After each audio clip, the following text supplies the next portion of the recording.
बोलो भागवत भगवान की जय।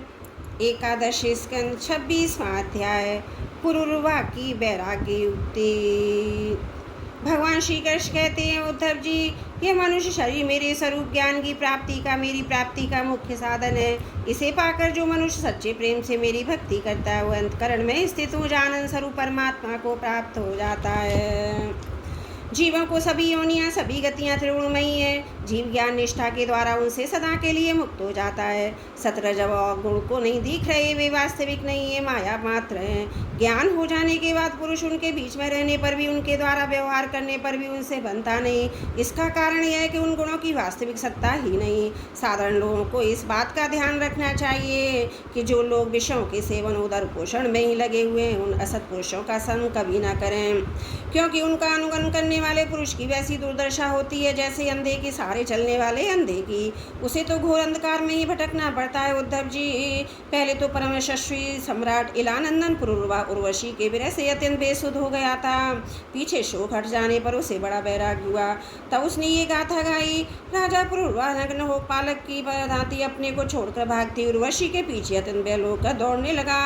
कहने लगा, देवी निष्ठुर हृदय, थोड़ी ठहर जा, भाग मत। उर्वशी ने उनका चित्ताकृष्ट कर लिया था। उन्हें तृप्ति नहीं हुई। वे क्षुद्र विषयों के सेवन में इतने डूब गई कि उन्हें वर्षों की रात्रियां न जाती मालूम पड़ी, ना ही आती। पुरुरवा ने कहा, हाय हाय, भला मेरी मूर्ता तो देखो, काम वासना ने मेरे चित्त को कितना कलुषित कर दिया। और उर्वशी ने अपनी बाहुओं से ऐसा गला पकड़ा कि अपने आयु को न जाने कितने वर्ष खो दिए। ओह, विस्मृति की भी एक सीमा होती है। हाय हाय, इसने तो लूट लिया।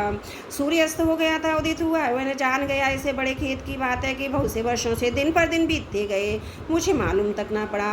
अहो आश्चर्य, मेरे मन में इतना मोह बढ़ गया जिसने नरदेव शिखामणि चक्रवर्ती सम्राट मुझ पुरुरवा को भी स्त्रियों का कीड़ा मखिलौना बना दिया।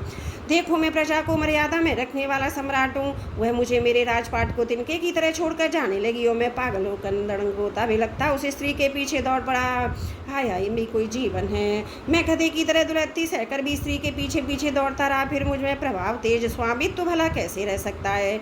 स्त्री ने जिसका मन चुरा लिया उसकी विद्या व्यर्थ है। उसे तपस्या, त्याग, शास्त्र अभ्यास से भी कोई लाभ नहीं, और इसमें संदेह नहीं कि उसका एकांत सेवन और मौन भी निष्फल हो। मुझे अपनी हानि का लाभ पता भी नहीं है, फिर अपने को बहुत बड़ा पंडित मानता हूँ। मुझ मूर्ख को धिक्कार है।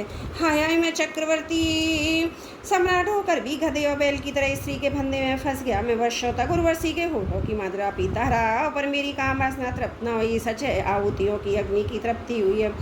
उस कुलटा ने मेरा चित्त चुरा लिया। आत्माराम जीवन मुक्तों के स्वामी इंद्रातीत भगवान को छोड़कर ऐसा कौन है जो मुझे इसके फंदे से निकाल सके। उर्वशी ने तो मुझे वैदिक सूक्त के वचनों द्वारा यथार्थ बात कहकर समझाया भी था, परंतु मेरी बुद्धि ऐसी मारी गई कि मेरे मन का भयंकर मोह तक भी मिटा दिया। तब मेरी हृदय भी ऐसे हाथ से बाहर हो गई। तब मैं समझता भी कैसे, जो रस्सी के स्वरूप को न जानकर उसमें सर्प की कल्पना कर रहा, वह दुखी हो रहा है। रस्सी ने उसका क्या बिगाड़ा, इसी प्रकार उर्वशी ने हमारा क्या बिगाड़ा, क्योंकि स्वयं में अजिंद्रिय होने के कारण अपराधी हूँ।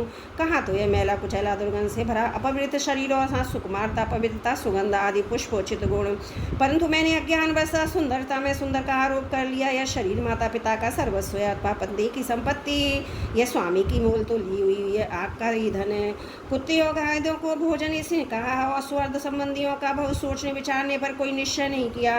ये शरीर मलमूत्र से भरा हुआ अत्यंत पवित्र है। इसका अंत यही है कि पक्षी खाकर विष्टा कर दें। इसके सड़ जाने पर इसमें कीड़े पड़ जाते हैं, दबा देने पर राख हो जाती है। ऐसे शरीर पर लोग लट्टू हो जाते हैं। कहने लगे, हो इस स्त्री का मुखड़ा कितना सुंदर है, नाक कितनी सुगढ़ है, मंद मंद मुस्कान कितनी मनोहर है, शरीर त्वचा मांस रुधिर स्नायु मेदा मज्जा हड्डियों का ढेर मलमूत्र तथा विष से भरा हुआ। यदि मनुष्य में इसमें रमता है तो मैलमूत्र के कीड़ों में अपने अंतर ही क्या है। इसलिए अपनी भलाई समझने वाले विवेकी पुरुष को चाहिए कि स्त्रियां स्त्री लंपट पुरुषों का संग न करे। विषय इंद्रियों के संयोग से भी मनोविकार होता है, अन्यथा विकार का कोई अवसर ही नहीं है। जो वस्तु कभी देखी या सुनी नहीं गई है, इसके लिए मन में विकार नहीं होता। जो लोग विषयों के साथ इंद्रियों का संयोग नहीं होने देते, इनका मन अपने आप निश्चल होकर शांत हो जाता है। अतः वाणी, कानों, मन, इंद्रियां आदियों से स्त्रियां स्त्री लंपटों का सुख कभी संग नहीं करना चाहिए। मेरे जैसे लोगों की तो बात ही क्या है। बड़े बड़े विद्वानों के लिए भी अपनी इंद्रियां मन विश्वसनीय नहीं है। भगवान श्री कृष्ण कहते हैं, उद्धव जी, राजराजेश्वर पुर के मन में जब इस तरह की उधार उठने लगी तब उसे उर्वशी लोक का परित्याग कर दिया। ज्ञानोदय होने के कारण उसका मोह जाता रहा। उसने अपने हृदय में ही आत्मस्वरूप से मेरा साक्षात्कार कर लिया और शांत भाव में स्थित हो गया। इसलिए बुद्धिमान पुरुष को चाहिए कि पूर्वा की भांति कुसंग छोड़कर सत्पुरुषों का संग करें। संत पुरुष अपने सद्गुणों से उनकी मन की आसक्ति नष्ट कर देंगे। संत पुरुषों का लक्षण है कि उन्हें कभी किसी वस्तु की अपेक्षा नहीं होती। उनका चित्त मुझ में लगा रहता है। उनके हृदय में शांति का आघात बोल रहता है। वे सदा सर्वदा सर्वत्र सब में और सब रूप स्थित भगवान का ही दर्शन करते हैं। उनमें अहंकार का लेश भी नहीं होता। फिर ममता की तो संभावना ही कहाँ है। वे सर्दी गर्मी सुख दुख आदि द्वंद्वों में एक सरस रहते हैं। बौद्धिक मानसिक शारीरिक और पदार्थ संबंधी किसी प्रकार भी परिग्रह नहीं रखते। परम भाग्यवान उद्धव जी, संतों के सौभाग्य की महिमा कौन कहे। उनके पास सदा सर्वदा मेरी लीला कथाएं हुआवत करती है। मेरी कथाएं मनुष्यों के लिए परम हितकर हैं। जो उनका सेवन करते हैं सारे पाप तापों से वो धो डालती हैं। जो लोग आदर और श्रद्धा से मेरी लीला कथाओं का श्रवण गान अनुमोदन करते हैं वे मेरे परायण होते हैं और मेरी अनंत प्रेममयी भक्ति प्राप्त कर लेते हैं। उद्धव जी, मैं अनंत चिंत कल्याण में गुण गुणों का आश्रय हूँ। मेरा स्वरूप है केवल आनंद, केवल अनुभव, विशुद्ध आत्मा। मैं साक्षात पर ब्रह्म हूँ। जिसे मेरी भक्ति मिल गई वह तो संत हो गया।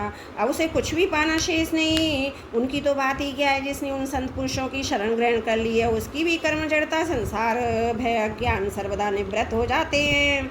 भला जिसने अग्नि भगवान का आश्रय ले लिया हो शीत भय अंधकार का दुख हो सकता है। जो इस घोर संसार सागर में डूब उतरा रहे हैं उनके ब्रह्मवेत्ता और शांत संत एकमात्र आश्रय हैं। जैसे जल में डूब रहे लोगों के लिए दृढ़ नौका, जैसे अन्न से प्राणियों के प्राणों की रक्षा होती है, जैसे मैं ही दीन दुखियों का परम रक्षक हूँ, जैसे मनुष्य के लिए परलोक में धर्म एकमात्र पूंजी है, वैसे ही जो लोग संसार से भयभीत हैं उनके लिए संत जन ही परम आश्रय हैं। जैसे सूर्य आकाश में उदय होकर लोगों को जगत अपने को देखने के लिए नेत्र दान करता है, वैसे ही संत पुरुष अपने को भगवान को देखने के लिए अंतर्दृष्टि देते हैं।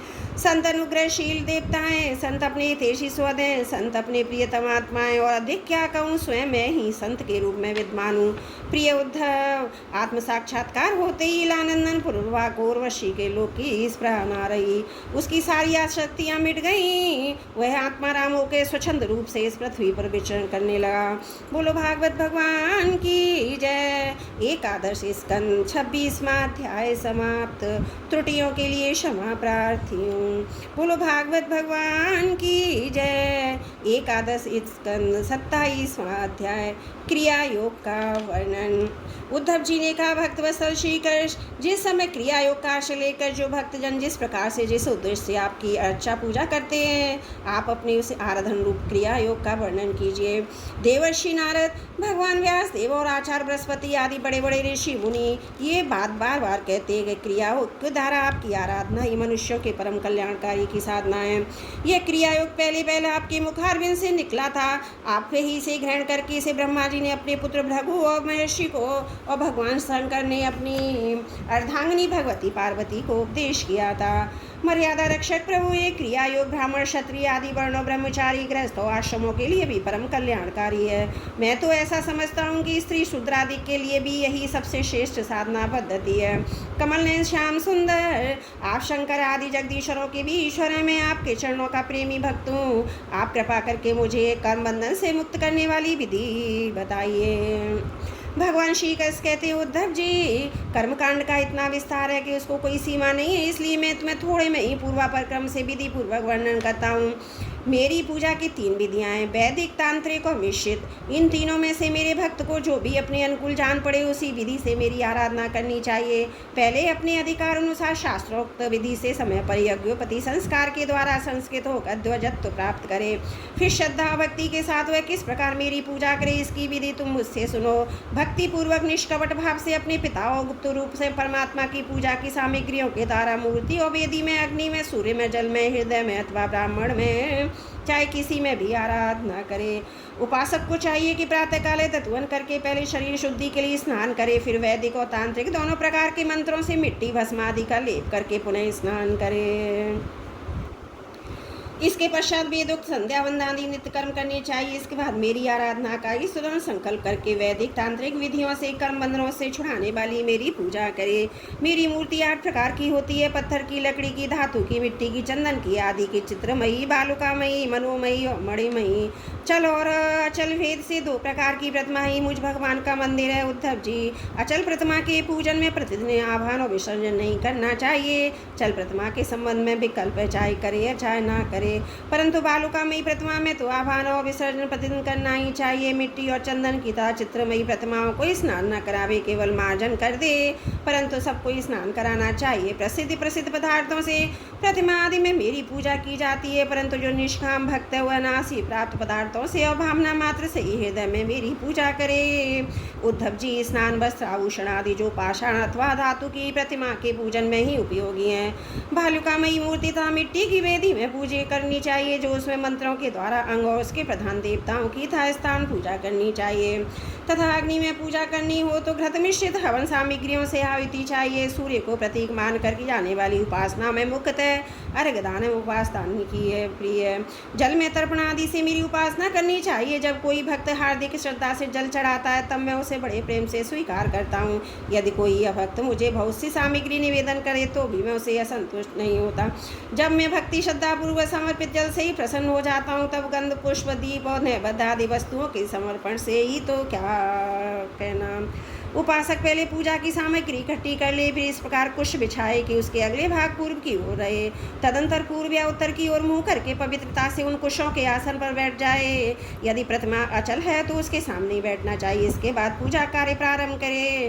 पहले विधि पूर्वक अग्न्यास और करन्यास करे, इसके बाद मूर्ति में मंत्र न्यास करे। हाथ से प्रतिमा पर से पूर्व समर्पित सामग्री हटाकर उसे पहुँच दे। इसके बाद जल से भरे हुए कलश और प्रोक्षण मात्र आदि की पूजा गंध पुष्प आदि से करे।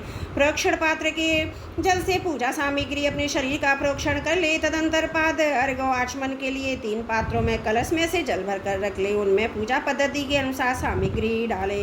पाद पात्र में श्यामाक सामग्री दाने दूब कमल विष्णुकांता चंदन तुलसी दल आदि। अर्घ पात्र में गंध पुष्प अक्षत जौ कुश तिल सरसों दूबा। आचमन पात्र में जायफल लौंग आदि डाले। इसके बाद पूजा करने वाले को चाहिए कि तीनों पात्रों को क्रमशः हृदय मंत्र, शिरो मंत्र और शिखा मंत्र से अभिमंत्रित करके अंत में गायत्री मंत्र से तीनों को अभिमंत्रित करे। इसके बाद प्राणायाम के द्वारा प्राणायाम भावनाओं द्वारा शरीरस्थ अग्नि के शुद्ध हो जाने पर हृदय कमल में परम सूक्ष्म श्रेष्ठ दीप शिखा के समान मेरी जीव कला का ध्यान करे। बड़े बड़े सिद्ध ऋषि मुनि ओंकार के उपकार उकार मकार बिंदु आदि नाद इन 5 कलाओं के अंत में उसी जीव कला का ध्यान करते हैं। वह जीव कला आत्मस्वरूपणी है। जब उसके तेज से सारा अंतकरण और शरीर भर जाए तब मानसिक उपचारों से ही मन में उसकी पूजा करनी चाहिए। तदंतर तन्मय होकर मेरा आवाहन करे, प्रतिमा आदि में स्थापना करे, फिर मंत्रों के द्वारा अगर न्यास करके मेरी पूजा करे। उद्धव जी, मेरे आसन में धर्मों आदि गुणों बिमला और शक्तियों की भावना करे, अर्थात आसन के चारों कोनों में धर्म ज्ञान वैराग्य ऐश्वर्य रूप 4 पाए हैं। अधर्म ज्ञान वैराग अनेश्वर्य 4 दिशाएं डंडे हैं। रजतम रूप 3 पटरियों की बनी हुई पीठ है। उस पर विमला उत्कर्षणी ज्ञान क्रिया योगा प्रही सत्या ईशाना अनुग्रह ये 9 शक्तियां विराजमान है। उस आसन पर एक अष्टदल कमल है। उसकी कर्णिका अत्यंत प्रकाशवान है और पीली पीली केसरों का जटा निराली है। आसन के संबंध में ऐसी भावना करके पादाचमनीय अर्घ आदि उपचार प्रस्तुत करे। तदंतर भोग मोक्ष की सिद्धि के लिए वैदिक तांत्रिक विधि से मेरी पूजा करे। सुदर्शन चक्र 5 जन शंख कौमोद की गदा खड़क बाण धनुष हल मूसल इन 8 आयुधों की पूजा 8 दिशाओं में करे। कौस्तुक मणि वैजंती माला तथा शिवशिचनी की वक्ष स्थल पर यथा स्थान पूजा करे। नंद सुनंद प्रचंड चंड महाबल बल कुमुद और कुमुदेक्षण इन 8 पार्षदों की 8 दिशाओं में। गरुण की सामने दुर्गा विनायक व्यास विश्वक सेन की चारों कोनों में स्थापना करके पूजन करे। बाईं ओर गुरु की ओर यथाक्रम पूर्वादि दिशा में इंद्र आदि 8 लोकपालों की स्थापना करके प्रोक्षण अर्घदान आदि क्रम से उनकी पूजा करनी चाहिए। प्रिय उद्धव, यदि सामर्थ्य हो तो प्रतिदिन चंदन खस कपूर केसर अर्घजा आदि सुगंधित वस्तुओं द्वारा सुवासित जल से मुझे स्नान करावे और उस समय सुवर्ण धर्म इत्यादि सुवर्ण धर्मानुवाकी जितम ते पुंडरीकाक्षा इत्यादि महापुरुष विद्या सहस्त्रहर्ष पुरुष इत्यादि पुरुषों तो इंद्रम नरो ने विदिता हवंत इत्यादि मंत्रोक्त राजनादि साम गायन का पाठ भी करना रहे। मेरा भक्त वस्त्र यज्ञपति आभूषण पत्र माला गंध और चंदन आदि से प्रेम पूर्वक यथावत मेरा श्रृंगार करे। उपासक श्रद्धा के साथ मुझे पाद आचमन चंदन पुष्प अक्षत धूप दीप आदि सामग्रियां समर्पित करे। यदि हो सको तो गुड़ खीर घृत पूड़ी पुए लड्डू हलवा दही और दाल आदि विविध व्यंजनों का नैवेद्य लगावे, भगवान के विग्रह को दत्वन करावे, उपटन करावे, पंचामृत आदि से स्नान करावे, सुगंधित पदार्थों का लेपन करे, दर्पण दिखावे, भोग लगाए और शक्ति हो तो प्रतिदिन अथवा परमों के अवसर नाचने गाने आदि का भी प्रबंध करे। उद्धव जी तदंतर पूजा के बाद शास्त्रोक्त विधि से बने हुए कुंड में अग्नि की स्थापना करे। वह कुंड मेखला गर्थ विधि से शोभा मानो, उसमें हाथ की हवा से अग्नि प्रज्वलित करके परिसमूहन करे, अर्थात उसे एकत्र कर दे। वेदी के चारों ओर कुशकंडिका करके अर्थात चारों ओर 20-20 कुश बिछाकर मंत्र पढ़ता हुआ उन पर जल छिड़के। इसके बाद विधि पूर्वक संविधाओं का आधान रूप दान करके कर्म अग्नि के अंतर में होमोपयोगी सामग्री रखे और प्रोक्षणी पात्र के जल से ही प्रोक्षण करे। तदंतर अग्नि में मेरा इस प्रकार ध्यान करे, मेरी मूर्ति तपाए हुए सोने के समान दमक रही है, रोम रोम से शांति की वर्षा हो रही है, लंबी और विशाल 4 भुजाएं शोभामान हो रही हैं, उनमें शंख चक्र गदा पद विराजमान हैं, कमल की केसर के समान पीला पीला वस्त्र फहरा रहा है, सिर पर मुकुट, कलाइयों में कंगन, कमर में करधनी और बाहों में बाजूबंद झिलमिला रहे हैं, वक्ष स्थल पर शिवस का चिन्ह, गले में कौस्तुभ मणि है जगमगा रही है, घुटनों तक बनमाला लटक रही है। अग्नि में मेरी इस मूर्ति का ध्यान करके पूजा करनी चाहिए। इसके बाद सूखी सविधाओं को घृत में डुबोकर आहुति दें और आज्य भागो आधा नामक के 2-2 आहुतियों से भी हवन करे। तदंतर घी से भिगो कर इन हवन सामग्रियों से आहुति दे। इसके बाद अपने इष्ट मंत्र से ओम नमो नारायणाय इस अष्टाक्षर मंत्र से तथा पुरुष सूक्त के 16 मंत्रों से हवन करे। बुद्धिमान पुरुष को चाहिए कि धर्मादि देवताओं के लिए भी विधि पूर्वक मंत्रों से हवन करे और सुइष्टकृत आहुति भी दे। इस प्रकार अग्नि में अंतर्यामी रूप से स्थित भगवान की पूजा करके उन्हें नमस्कार करे और नंद सुनंद आदि पार्षदों को 8 दिशाओं में हवन करवांग बलि दे। तदंतर प्रतिमा के सम्मुख बैठकर पर ब्रह्म स्वरूप भगवान नारायण का स्मरण करे और भगवत स्वरूप मूल मंत्र ओम नमो नारायणाय का जप करे। इसके बाद भगवान को आचमन करावे, उनका प्रसाद विश्वक्सेन को निवेदन करे। इसके पश्चात अपने इष्ट देव की सेवा में सुगंधित तांबूल आदि मुखवास उपस्थित करे तथा पुष्पांजलि अर्पित करे। मेरी लीलाओं को गावे, उनका वर्णन करे, मेरी ही लीलाओं का अभिनय करे। ये सब करते समय प्रेम उन्मत्त होकर नाचने लगे, मेरी लीला कथाएं सुने और दूसरों को सुनावे। कुछ समय तक संसार उसके रगड़ों झगड़ों को भूलकर मुझ में ही तन्मय हो जाए। प्राचीन ऋषियों के द्वारा अथवा आप प्राकृत भक्तों के द्वारा बनाए हुए छोटे बड़े स्तव और श्रोतों से मेरी स्तुति करें। भगवान आप मुझ पर प्रसन्न हो, मुझे अपनी कृपा प्रसाद से सरावर कर दें। तदंतर दंडवत प्रणाम करे, अपना सिर मेरे चरणों पर रख दे, अपने दोनों हाथों से दाएं, बाएं से बायां चरण पकड़ कर कहे भगवान इस संसार सागर में डूब रहा हूँ, मृत्यु रूप मगर मेरा पीछा कर रहा है, मैं डर कर आपकी शरण में आया हूँ। प्रभु आप मेरी रक्षा कीजिए। इस प्रकार स्तुति करके मुझे समर्पित की हुई माला आदर के साथ अपने सिर पर रखे और उसे मेरा कह दिया हुआ प्रसाद समझे। यदि विसर्जन करना हो तो ऐसी भावना करनी चाहिए, प्रतिमा में एक दिव्य ज्योति निकली है, वह मेरी हृदयस्थ ज्योति में लीन हो गई है, बस यही विसर्जन है। उद्धव जी प्रतिमा आदि में जब जहाँ श्रद्धा हो तब वहाँ मेरी पूजा करनी चाहिए, क्योंकि मैं सर्वात्मा हूँ, समस्त प्राणियों में तथा अपने हृदय में भी स्थित हूँ। उद्धव जी जो मनुष्य इस प्रकार वैदिक तांत्रिक क्रिया योग के द्वारा मेरी पूजा करता है वह इस लोक और परलोक में मुझसे अविष्ट सिद्धि प्राप्त करता है। यदि शक्ति हो तो उपासक सुंदर और सुदृढ़ मंदिर बनवावे, उसमें मेरी प्रतिमा स्थापित करे, सुंदर सुंदर फूलों के बगीचे लगवा दे, नित्य की पूजा, पर्व की यात्रा और बड़े बड़े उत्सवों की व्यवस्था करे। जो मनुष्य पर्वों के उत्सव और प्रतिदिन की पूजा लगातार चलने के लिए खेत बाजार नगर अथवा गाँव मेरे नाम पर समर्पित कर देते हैं उन्हें मेरे समान ऐश्वर्य की प्राप्ति होती है। मेरी मूर्ति की प्रतिष्ठा करने से पृथ्वी का एक क्षत्र राज्य, मंदिर निर्माण से त्रिलोकी का राज्य, पूजा आदि की व्यवस्था करने से ब्रह्मलोक और तीनों के द्वारा मेरी समानता प्राप्त होती है। जो निष्काम भाव से मेरी पूजा करता है उसे मेरा भक्ति योग प्राप्त हो जाता है। उस निरपेक्ष भक्ति योग के द्वारा वह स्वयं मुझे प्राप्त कर लेता है। जो अपनी दी हुई दूसरों की दी हुई देवता और ब्राह्मण की जीव का हरण कर लेता है वह करोड़ों वर्षों तक विष्ठा का कीड़ा होता है। जो लोग ऐसे कामों में सहायता, प्रेरणा और अनुमोदन करते हैं वे भी मरने के बाद प्राप्त करने वाले के समान ही फल फल के भागीदार होते हैं। यदि उनका हाथ अधिक रहा तो फल भी उन्हें अधिक ही मिलता है। बोलो भागवत भगवान की जय। एकादश स्कंद 27वां अध्याय समाप्त। त्रुटियों के लिए क्षमा प्रार्थी हूँ। बोलो भागवत भगवान की जय। एकादश स्कंद 28वां अध्याय परमार्थ निरूपण। भगवान श्री कृष्ण कहते हैं, उद्धव जी, यद्यपि व्यवहार में पुरुष प्रकृति दृष्टा और दृश्य के भेद से दो प्रकार का जगत जान पड़ता है, तथापि परमार्थ दृष्टि से देखने पर ये सब एक अधिष्ठान स्वरूपी है। इसलिए किसी के शांत, घोर और मूढ़ स्वभाव तथा उसके अनुसार कर्मों की न स्तुति करनी चाहिए न निंदा, सर्वदा अद्वैत दृष्टि रखनी चाहिए। जो पुरुष दूसरों के स्वभाव और उनके कर्मों की प्रशंसा अथवा निंदा करते हैं, वे शीघ्र ही अपनी यथार्थ परमार्थ साधन से च्युत हो जाते हैं, क्योंकि साधन तो द्वैत के अभिनिवेश का, उसके प्रति सत्वत्व बुद्धि का निषेध करता है। प्रशंसा तथा निंदा उसकी सत्यता के भ्रम को और भी दृढ़ करती है। उद्धव जी, सभी इंद्रियां राजस अहंकार के कार्य हैं। जब भी निंद्रित हो जाती हैं तब शरीर का अभिमानी जीव चेतना शून्य हो जाता है, अर्थात उसे भारी शरीर की स्मृति नहीं रहती। उस समय यदि मन बच रहा तब तो वह सपने के झूठे दृश्यों में भटकने लगता है। वह भी लीन हो गया तब तो जीव मृत्यु के समान गाढ़ निद्रा सुषुप्ति में लीन हो जाता है। वैसे ही जब जीव अपनी अद्वितीय आत्मस्वरूप को भूलकर नाना वस्तुओं का दर्शन करने लगता है तब वह स्वप्न के समान झूठे दृश्यों में फंस जाता है अथवा मृत्यु के समान ज्ञान में लीन हो जाता है। उद्धव जी, जब देत नाम की कोई वस्तु ही नहीं है तब उसमें अमुक वस्तु भली है, अमुक बुरी है, इतनी भली और इतनी बुरी है, प्रश्न ही नहीं उठ सकता। विश्व की सभी वस्तुएं वाणी से कही जा सकती हैं अथवा मन से सोची जा सकती हैं, इसलिए दृश्य अनित्य होने के कारण उनका मिथ्या तत्व तो स्पष्ट ही है।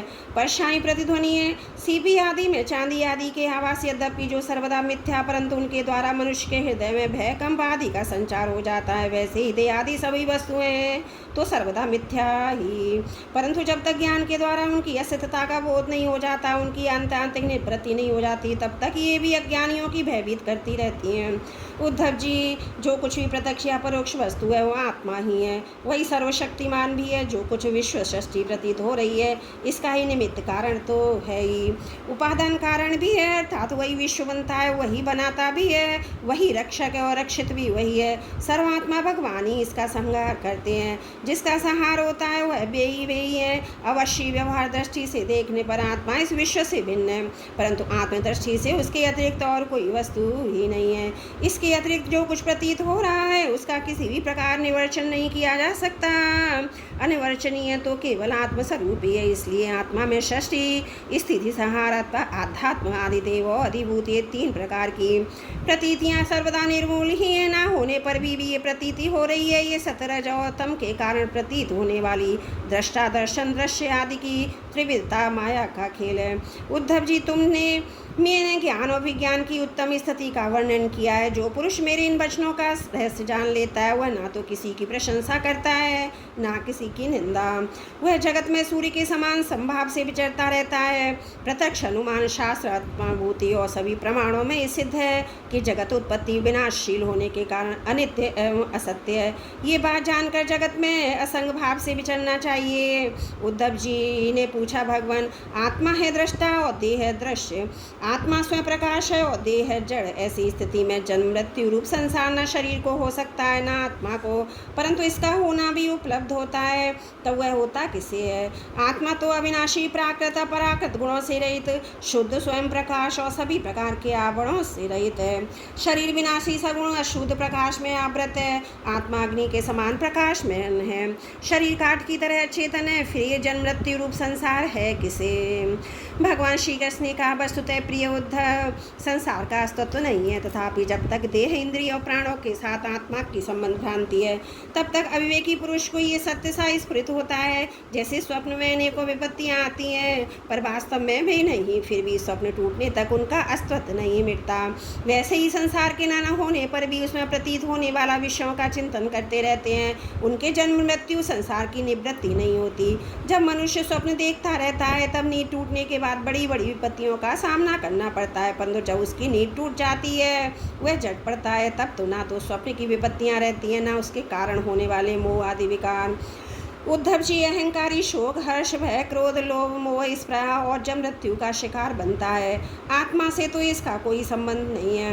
उद्धव जी देह इंद्रिय प्राण और मन में स्थित आत्मा ही इन सब का अभिमान कर बैठता है, उन्हें अपना स्वरूप मान लेता है, तब इसका नाम जीव हो जाता है। उस सूक्ष्माति सूक्ष्म आत्मा की मूर्ति है, गुणों कर्मों का बना हुआ लिंग शरीर, उसे ही कहीं सूत्र आत्मा कहा जाता है तो कहीं में तत्व। उसके और भी बहुत से नाम हैं। वही काल रूप परमेश्वर के अधीन होकर जन्म मृत्यु रूप संसार में इधर उधर भटकता रहता है। वास्तव में मन वाणी प्राण और शरीर अहंकार के ही कार्य हैं। यह है निर्मूल, परंतु देवता मनुष्य आदि अनेक रूपों में इसी की प्रतीति होती है। मननशील पुरुष उपासना की शान पर चढ़कर ज्ञान की तलवार को अत्यंत तीखी बना लेता है और उसके उदार देव मान का अहंकार का मूल उच्छेदन करके पृथ्वी में निर्द्वंद होकर विचरता है। फिर उसमें किसी प्रकार की आशा तृष्णा नहीं रहती।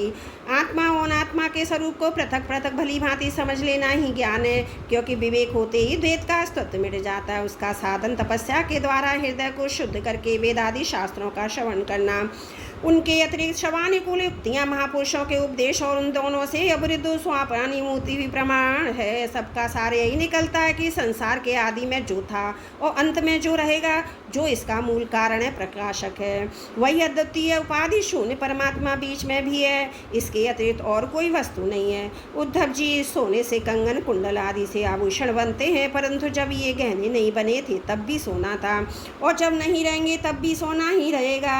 इसलिए जब बीच में उसके कंगन कुंडल आदि अनेकों नाम रखकर व्यवहार करते हैं, तब भी वह सोना ही है। ठीक ऐसे ही जगत का आदि अंत और मध्य मैं ही हूँ। वास्तव में मैं ही सत्य तत्व हूँ। भाई उद्धव, मन की तीन अवस्थाएं होती हैं, जागृत स्वप्न सुषुप्ति। इन अवस्थाओं के कारण तीन ही गुण हैं, सत्य रज और तम। और जगत के तीन भेद हैं, आध्यात्म, इंद्रियां, अधिभूत पृथ्वी आदि और आदि देव कर्ता। ये सभी त्रिविधताएं जिसकी सत्ता से सत्य के समान प्रतीत होती हैं, वह समाधि आदि में त्रिविधता नहीं रहने पर भी उसकी सत्ता बनी रहती है। वह तुरीय तत्व है, इन तीनों से परे, और इनमें अनुगत चौथा ब्रह्म तत्व ही सत्य है, जो उत्पत्ति से पहले नहीं था और प्रलय के पश्चात भी नहीं रहेगा। ऐसा समझना चाहिए कि बीच में भी नहीं है, केवल कल्पना मात्र, नाम मात्र ही है। यह निश्चित सत्य है कि जो पदार्थ जिससे बनता है, जिसके द्वारा प्रकाशित होता है, वही उसका वास्तविक स्वरूप है, वही उसकी परमार्थ सत्ता है। वह मेरा दृढ़ निश्चय है। यह जो विकारमयी राजस दृष्टि है और ये होने पर दिख रही है, स्वयं प्रकाश ब्रह्म ही है। इसलिए इंद्रिया, विषय, मनो, पंचभूत आदि जितने चित्र विचित्र नाम रूप है, उनके रूप में ब्रह्म ही प्रतीत हो रहा है।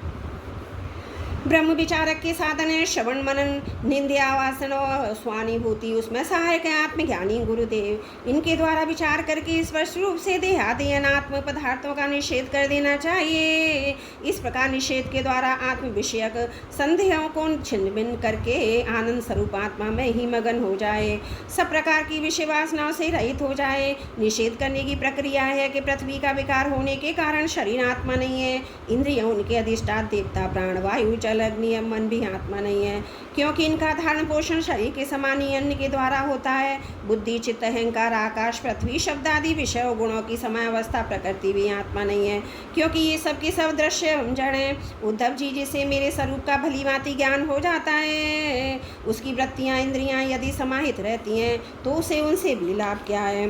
यदि वे विक्षिप्त रहती हैं तो उनसे हानि भी क्या है? क्योंकि अंतकरण और बाह्यकरण वे सभी गुणमय हैं, आत्मा से कोई संबंध नहीं। भला आकाश में बादलों की छा जाने अथवा तितर बितर हो जाने से सूर्य क्या क्या बनता बिगड़ता है? जैसे वायु आकाश को सुखा नहीं सकती, आग जला नहीं सकती, जल भिगो नहीं सकता, धूल बल मिटला नहीं कर सकता, ऋतुओं के गुण गर्मी सर्दी आदि उसे प्रभावित नहीं कर सकते, क्योंकि ये सब आने जाने वाले क्षणिक भाव है और आकाश इन सब का एक रस अधिष्ठान है। वैसे ही सत्गुण, सजोगुण और तमोगुण की वृत्तियाँ तथा कर्म अविनाशी आत्मा का स्पर्श नहीं कर पाते, वह तो इनसे सर्वदा परे है। इनके द्वारा तो केवल वही संसार में भटकता है जो इनमें अहंकार कर बैठता है। उद्धव जी, ऐसा होने पर भी तब तक माया निर्पित गुणों और उनके कार्यों का संग सर्वदा त्याग देना चाहिए, जब तक मेरी सुदृढ़ भक्ति योग के द्वारा मन का रजोगुण रूप मल एकदम निकल न जाए। उद्धव जी, जैसे भली भांति चिकित्सा न होने पर रोग का समूल नाश नहीं होता, वह बार बार उभर कर मनुष्य को सताया करता है, वैसे ही जिस मनुष्य की वासनाएं कर्मों के संस्कार मिट नहीं गए, जो स्त्री पुत्र आदि में आसक्त है, वह बार बार अधूरे योगी की भेदता रहता है। उसे कोई बार योग भ्रष्ट भी कर देता है। देवताओं के द्वारा प्रेरित शिष्य पुत्र आदि के द्वारा किए गए विघ्नों से यदि कदाचित अधूरा योगी मार्गच्युत हो जाए तो भी अपने पूर्व अभ्यास के कारण पुनः योग अभ्यास में ही लग जाता है। कर्म आदि में उसकी प्रवृत्ति नहीं होती। उद्धव जी, जीव संस्कार आदि से प्रेरित होकर जन्म से लेकर मृत्यु पर्यंत कर्म में ही लगा रहता है। उनमें इष्ट अनिष्ट बुद्धि करके हर्ष विषाद विकारों को प्राप्त होता रहता है।